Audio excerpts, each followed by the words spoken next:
Alright, YouTube, the Planet Tank forum. This is the next day doing my bean animal overflow system. Give you guys a little update on how everything's going. But I have the return pump connected now, and everything seems to be working fine up to now.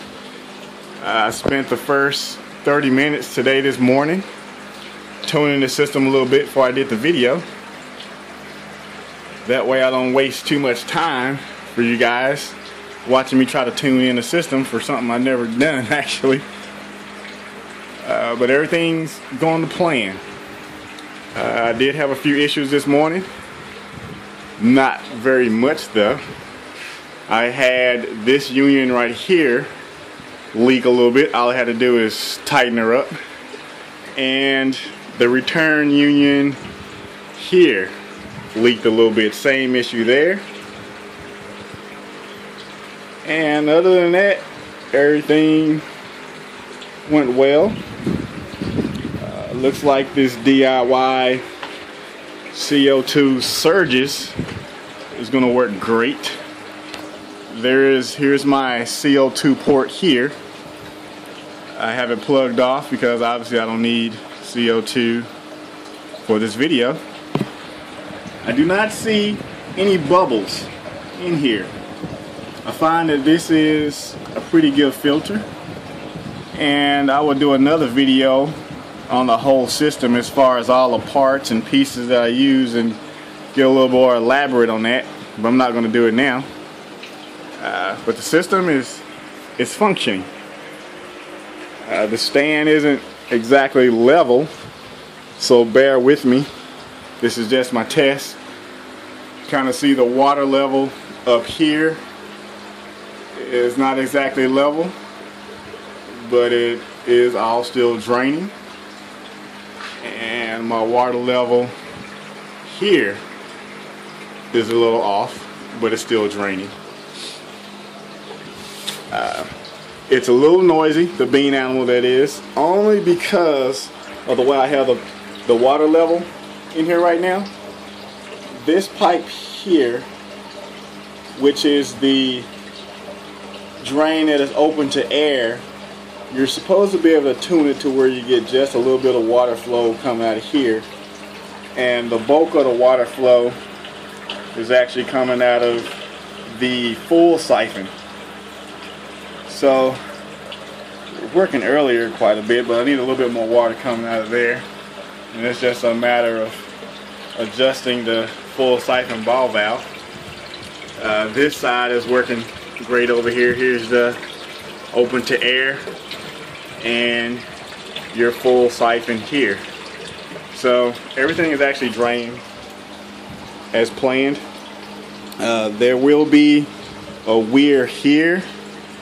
It's going to separate this off, and there's going to be a weir here. Separate this off, and there's going to be a drip tray right in here, and then it's going to get back up to the return pump and go out. Explain a little bit what's going on under here, if I can.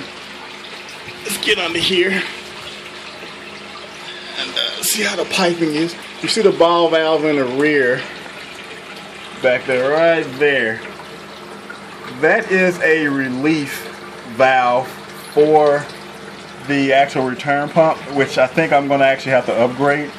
Their relief valve is basically like a bypass, so if there's too much flow going up top to the system and it's putting a little bit of strain on the pump itself, I can open that valve a little bit and it will relieve a little bit of the water there. This valve here that you're looking at here, this is actually my maintenance and my drain for draining my sump when it's time to do water changes. And this little guy will actually, once it's actually pushed closer to a wall, it will actually drop down in this guy right here. And if you guys follow the thread here on the Planet Tank, you'll actually see the whole setup. and it will actually drain here. I didn't go through my wall here because I didn't want to go through the brick. So I'm going to have a little piece that's going to go down here, and I'm going to have a little hose that's going to be on a fitting here that's going to be able to drain outside. So everything like it's going to work out as planned. I have another ball valve there. That's the ball valve is actually on the other side, but that's it back there, which is actually leading over to the return for both tanks, which comes out on this side here with the union. Sorry about that. Let me get back to where it should be. I have big fingers here and Zoom kicked in on me prematurely. That's going to, like I said again, that's the CO2 port going to the surges.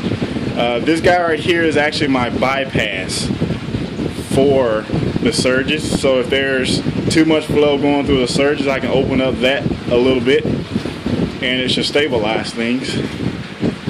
As of now with this particular test, no need to open it. For one, the pump isn't actually, it's not strong enough. So there's no need to actually try to run that. Looks like my quality is going down. Okay, there we go. The flow coming through my return is not exactly what I was hoping. I mean, it's flowing decently, but I was expecting a little bit more flow. So I think I might have to upgrade my pump, which is a Jaybo 6000, by the way. A DC controllable pump, which is actually saving me a lot more wattage in comparison to the MagDrive 9.5 that I was going to use. So this Jaybo 6000 I'm going to use, which is going to be in my equipment's review video that I mentioned earlier. I will give you guys a rundown on that pump and let you guys know where I got it from. Anyways, there's going to be a power head that's going to be right here, a Corellia, I believe 600. That is the 45-degree elbow that I have here is actually going to be pointed down to that power head to distribute water throughout the tank going back that way. But all in all, I think I'm pretty satisfied. Oh, it looks like my water level is dropping a little bit. And to get that full siphon to actually kick in on the sump below, the water level has to be pretty much midway on the weir. And this is the weir here of the PVC pipe. This water level has to be right in here in order for water to drain down this guy. And your full siphon, which is this tube, which is the one with the ball valve, is the one that takes on the full load. But to tune it correctly, you always want a little bit of water going through your full siphon. This is your emergency drain. This is what makes the bean animal pretty much flood safe. In the event that the full siphon gets clogged, this guy will kick in, which is your open to air, sorry. And your tube here, there's a air tube here, which is about right in here. If that guy gets clogged, this guy turns into a full siphon. So you possibly have a full siphon here, full siphon there, and if these two fail, this is where your emergency comes in. And this guy actually has, let's see if I can get that, it actually has a upward turn elbow that will suck all the water out into your sump. Obviously your sump has to accommodate the water level, so you don't want it too high here. And speaking of water level, I'm not sure if I mentioned it earlier, but the noise that's coming from here is basically from the open. I think I did mention it earlier. If this water level was up a little bit higher, which it actually will be in due time, this system will be virtually quiet. You won't be able to hear anything. That was the plan, and I do think it will still work. But this is my first run and my first attempt at a bean animal. Most bean animals are for a single tank. Most guys use it for salt water because they obviously have to have overflow. but I am using it on my Planet Aquascape tanks. It's a bit overkill more than likely, but I think it will make life a lot easier for me to maintain the system, and that's why I decided to go with it.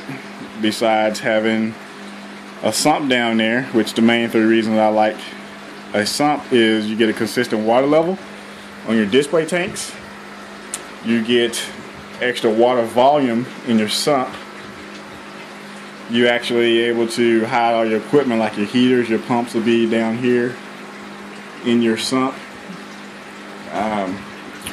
See what else, you actually have the maintenance that you can actually do for the whole system and only adjust your water, add add chemicals to your sump without disturbing your display tanks. You can do your water changes specifically only on your sump to get the water out of your whole system here. But this is the next morning. Yesterday I did just a simple field test for the Being Animal system, in which I just did the gravity test because I had connections in the sump that were still curing from being glued, and now that those connections have been cured, as promised, I came in and did a full test on the whole system with the return pump connected. So this is the system in its entirety. This rack here will be duplicated, as well as that rack over there with those 4 tanks there. I want to do a test on one rack to make sure that everything's working perfectly fine, and everything that I know that works for this rack I can carry over to the other 3 racks, or not racks, I'm sorry, the other 3 columns of tanks here. But that is the video of my DIY stand with Being Animal Overflow and a DIY CO2 Surges reactor. Stay tuned, follow this or subscribe, and I will come up with a review on all the parts and pieces that I use, where I got it from, get a cost for you guys.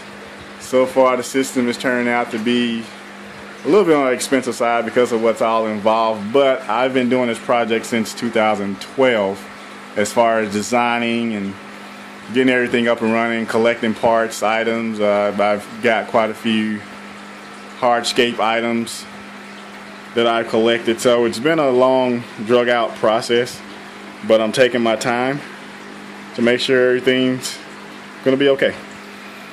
Hope you enjoyed the video. Stay tuned. Thanks.